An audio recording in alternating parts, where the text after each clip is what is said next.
Hi, I'm Julie Silbernagel. I'm the Clerk Treasurer for the City of Buffalo.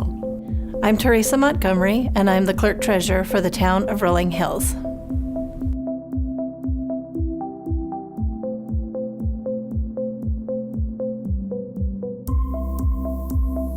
A budget is the master financial plan of the municipality, showing the proposed cost for each function of activity and the proposed means of financing them. Its main purposes are to serve as a financial and operational document, to serve as a policy document, and to be used for planning, controlling, and decision-making. A well-defined, sound budgeting process is part of an efficient, effective, and economical government entity. Under Wyoming law, every municipality must adopt a budget. For instance, if a municipality is 4,000 people or more, or has a city manager form of government, it is required to follow the Uniform Municipal Fiscal Procedures Act. This act requires 3 specific items. 1, a budget message, which is the most important section of the budget. A budget message reveals major assumptions the budget is built on, identifies financial, economic, and inflation factors, identifies opportunities, focuses attention on changes from the last budget in terms of service and funding levels, and establishes an overall message, giving an overview to key issues and priorities. 2, the Act requires budgets for enterprise funds. And 3, 2 years of historical financial information for all budgets. Towns that are less than 4,000 in population and not operating under a city manager form of government are governed by State Statute 15-201, but many choose to adhere to the Uniform Municipal Fiscal Procedures Act.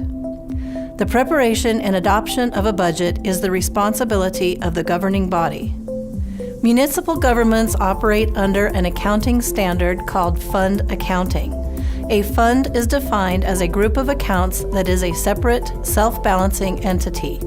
Revenues and expenditures for specific purposes, such as utilities, construction projects, and other special purpose projects, especially utilizing grants and loans, should be segregated from the general funds of the municipality. Some benefits of budgeting by fund accounting are: fund accounting provides more meaningful accounting information. If the municipality receives enough federal funds to require an audit, financials will comply with requirements. Funds are organized to identify resources, obligations, revenues, expenditures, and fund equities. Though there are several different types of funds, the 2 most common are the general fund and enterprise funds. The general fund is used for municipal operations that include paying the council, administration, planning, finance, municipal court, legal, community development, public safety, and public works. Enterprise funds are business-type funds that should operate as a separate, self-sustaining business with general operations principally financed through user fees. Most municipalities provide public water supplies and sewer systems and charge water and sewer customers for providing this service. Some Wyoming communities also operate local electric services, and municipal landfills charge tipping fees or disposal fees for their use. Here are the basic steps of the budget process. 1. Preparation. Strategic planning is an important first step in developing a municipal budget. After developing a vision for your municipality and setting goals and objectives, the budget process attaches financial resources to your goals. Seeking public input during this time is always helpful and keeps the focus on your constituents. Draft goals can be prepared by the governing body and staff and presented through a public participation process. Goals communicate your community visions, desires, and promises. Adopt final goals for the ensuing fiscal year or multi-year period. These final goals become the roadmap for the direction the governing body wants the municipality to go. Preparation of a budget tied to goals is the next step in the process. Usually, the clerk or treasurer works on the development of a draft budget tied to the final goals.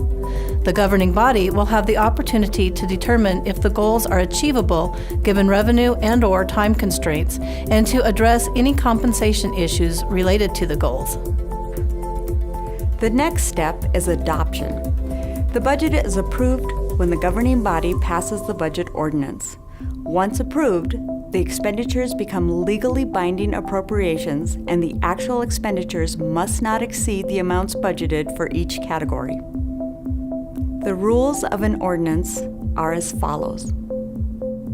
Every ordinance shall be publicly read on 3 different days. At least 10 days must elapse between the introduction and final passage of every ordinance. The ordinance must be published at least once in a newspaper of general circulation. For municipalities that do not have a newspaper, they must post at least 10 days in the clerk's office or other designated locations. Every ordinance is signed by the mayor, attested by the clerk, and recorded in the Book of Ordinances. The third step of the budget process is execution.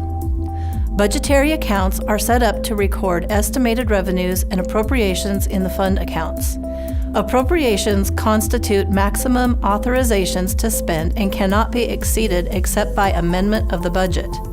By the end of the fiscal year, appropriations that are unspent lapse or go back into reserves.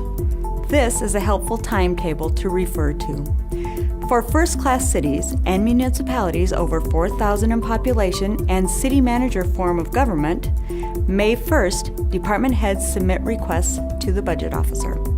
May 15th, budget officer prepares tentative budget and present to governing body. Third Tuesday in June, governing body holds a budget hearing with notice published. Day of hearing or the day after, governing body adopts budget by resolution or ordinance. By July 31st, tax levy certified to county commissioners. For towns under 4,000 in population not operating under the city manager form of government, last quarter of the fiscal year, governing body passes an appropriation ordinance. By the 4th Monday in May, tax levy certified to county commissioners. Here's a helpful checklist for budget creation. Is the budget message informative and easy to read? Does the budget message address major issues? Does the budget include an overall mission statement? Does the budget include overall goal statements? As an elected official, you are responsible for the adoption of the municipal budget. It is the staff's responsibility to explain things in a clear, understandable manner. That said, don't ever be afraid to ask questions. Here are some things to consider. Was notice of the budget hearing given? What will this new program accomplish?